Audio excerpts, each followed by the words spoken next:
खाडीपट्टा हा दुर्गम आणि ग्रामीण पट्टा असून इथल्या 21 गावातील नागरिकांना गेली 3 दशकं खैरे धरणाच्या माध्यमातून पाणी पुरवठा केला जातो।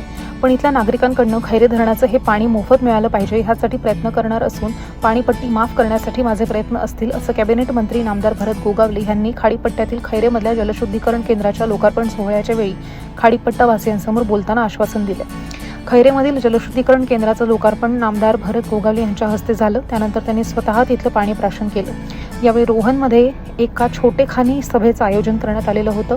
यावेळी व्यासपीठावर नामदार भरत गोगावलेंसह महाराष्ट्र जीवन प्राधिकरणाचे मुख्य अभियंता प्रकाश भामरे, कार्यकारी अभियंता हेमंत नागदे, उपअभियंता प्रशांत पांढरपट्टे, नायब तहसीलदार जलजीवन मिशन योजना ठेकेदार रेडकर, राजीप माजी सदस्य जितेंद्र सावंत, पंचायत समिती माजी उपसभापती शोहेब पाचकर, महाड तालुका संपर्क प्रमुख इक्बाल चांदले, महाड विधानसभा संघटक एकनाथ सुकुम, विभाग प्रमुख कृष्णा सुकुम तसंच उद्योगपती सीताराम उघारे यांच्यासह खाडीपट्टा शिवसेनेचे सर्व पदाधिकारी देखील उपस्थित होते।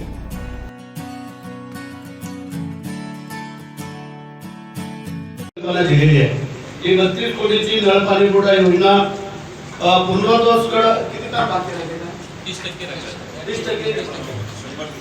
30% काहीतरी काम बाकी आहे, ते पूर्ण करू।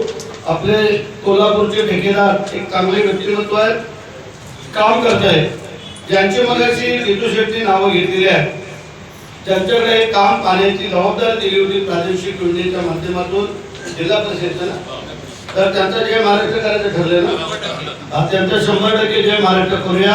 कारण आम्हाला काम करणारे पाहिजे, नुसतं वैयक्तिक स्वार्थ साधणारा आम्हाला माणूस नको आहे। कारण आमच्या लोकांना, महिलांना, भगिनीला जर व्यवस्थित त्यांनी पाणी दिलं तर आमचं काय म्हणणं नाही। पण एवढे वर्ष जास्त, कारण रोज डाळ खाऊन कंटाळा येतो, कधीतरी आमटी लागते ना तिखट, किंवा बुधवारी रविवारी जरा वेगळं पण लागतं आपल्याला, तर त्याचा बदल करू लागतो त्याला।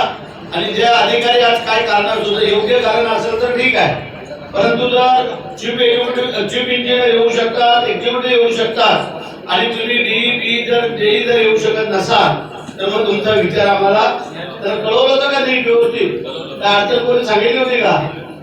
बरं ठीक आहे, ते काय बाकी असेल ते बघा। रविवारचा दिवस तर सुट्टीचा, आज गणरायाचा संकष्टीचा पण दिवस आहे, आज आमचा रविवार फुकट गेलाय, कारण आज संकष्टी असल्यामुळे आम्ही काय वसड काय खात नाही, म्हणून हे आमचं आपलं काय बनवे खातो आम्ही। तर म्हणजे असो, एक चांगले अधिकारी आपल्याला मिळालेले आहेत। साहेब, आमचा हा समुद्रपट्टीचा भाग आहे, डोंगरपट्ट्याचा भाग आहे, आणि त्याच्यातूनच हे असं एक पाणी आलं, ते पण थोडं घडूळ आलं, त्याचा काळ काढायचा आहे, त्याच्यावरती जे काय प्रक्रिया करावी लागेल। तर काळ जर जास्तीत जास्त प्रमाणात काढला तर मला वाटतं एवढं मोठं फिल्ट्रेशन पण करायची आवश्यकता लागणार नाही। पाणी तर स्वच्छ दिसतंय वरती, परंतु ज्यावेळेला पाऊस खेचलं जातं त्यावेळेला जे घडूळ पाणी येतो, तर त्यासाठी आपण पुढच्या टप्प्यामध्ये स्पेशल काळ काढण्यासाठी काय करावं लागेल ते सांगा, ते आपण विचार करूया।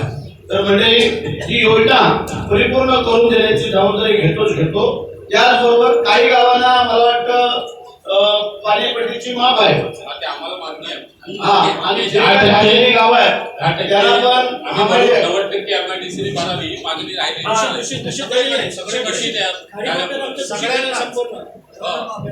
टोटल योजनेला एमआयडीसी तासगाव, दाभोळ, कितीने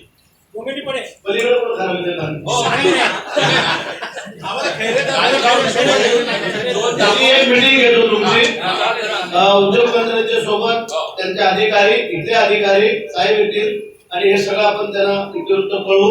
आणि जे काय आपल्याला तुम्हाला सगळ्यांना जे काय पाणीपट्टी माफ करायची आहे त्याचा उपयोग काय कराल का आम्हाला?